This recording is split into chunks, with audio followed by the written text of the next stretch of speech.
Morning all. இன்றைக்கான tarot card of the டே நம்மளுக்கு universe கொடுக்கக்கூடிய பிளெஸ்ஸிங்ஸ் அண்ட் கைடன்ஸ் என்ன வருது அப்படின்னு சொல்லி நம்ம பார்த்து தெரிஞ்சுக்கலாம்.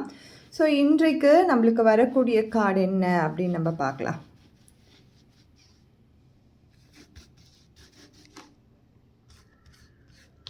ஸோ இன்றைக்கு நம்மளுக்கு வரக்கூடிய கார்டு என்னென்னா,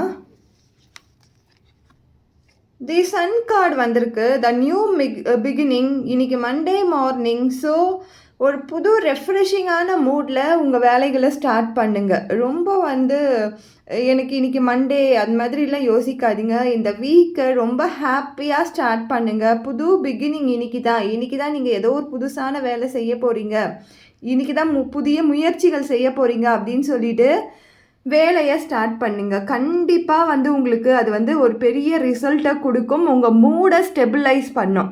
பழையசெல்லாம் விட்டுட்டு புதுசான விஷயங்களை நோக்கி உங்களுடைய சிந்தனைகளை செலுத்துங்க. புதுசாக எதனா நீங்கள் தொடங்கணும்னு நினைக்கிறீங்க, ஒரு இன்டர்வியூ போகணுமோ, ஆர் ஏதாவது ஒரு சின்னதாக நான் வீட்லேயே ஏதாவது நான் செய்ய போகிறேன், ஆர் புதுசான ஒரு விஷயத்தில் நான் எக்ஸ்ப்ளோர் பண்ண போகிறேன், அது மாதிரிலாம் நினச்சிங்கன்னா கண்டிப்பாக கட்டாயம் அதை நீங்கள் பண்ணி பாருங்கள். உங்களுக்கு ரிசல்ட் பெட்டராகவே கிடைக்கும். ஒரு சின்ன ட்ராவல் பண்ண போகிறேன், நான் ஒரு சின்ன இடத்துக்கு போயிட்டு வர போகிறேன், என் மூடை நான் ஸ்டெபிளைஸ் பண்ணிக்க போகிறேன், நான் என்னை நர்ச்சர் பண்ணிக்க போகிறேன் அப்படின்னு நினச்சிங்கனாலும் அந்த ட்ராவலும் உங்களுக்கு ஒரு நல்ல ஒரு மைண்டை ரிலாக்ஸேஷனும் ரெஃப்ரெஷிங்கும் கொடுக்கும். ஸோ ஒரு ஹாப்பியாக இருக்கக்கூடிய கார்டு இது மற்றவங்க நம்மளுக்கு கொடுக்கக்கூடிய ஹாப்பினஸ் கிடையாது. மற்றவங்களால ஒரு கிஃப்ட் கொடுக்குறதாலையோ உங்களுக்கு சந்தோஷம் வரத்தாலையோ அந்த மாதிரியான கிஃப்ட் கார்டு கிடையாது.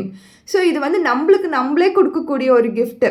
நான் எனக்கான செல்ஃப் கேர் நான் என்ன பண்ண போகிறேன், எனக்கான கிஃப்ட்டு நான் என்ன கொடுத்துக்க போகிறேன் இந்த வாரம் அப்படின்னு உங்களுக்குள்ளேயே நீங்கள் உங்களுக்கு கேள்வி கேட்கிற கார்டு இது. உங்களை ஹாப்பியாக வச்சுக்கோங்க. நீங்கள் என்ன மாதிரியான விஷயங்களில் இப்போ இருந்தாலும் மனசை சந்தோஷப்படுத்திக்கோங்க.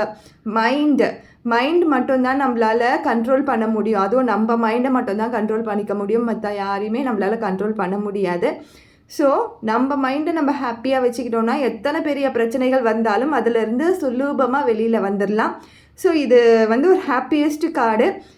அதே மாதிரி இந்த குழந்தையோட எனர்ஜியை பிக் பண்ணிக்கோங்க. அப்படியே அந்த இன்னசென்ட் எனர்ஜியை பிக் பண்ணிவிட்டு எது வந்தாலும் பரவாயில்ல, நான் நம்புகிற கடவுள் என்னை கைவிட மாட்டார், எந்த தருணத்துலேயும் எனக்கு எந்த துன்பமும் வராது, துன்பங்கள் வந்தாலும் அதை எதிர்கொள்கிற அளவுக்கு எனக்கு பக்குவத்தை கடவுள் கொடுப்பாரு அப்படின்னு சொல்லி அந்த ஒரு ஹோப்போடு இந்த வாரத்தை ஸ்டார்ட் பண்ணுங்கள். ஹாப்பியாக இருங்க, சந்தோஷமாக இருங்க. Thank you so much.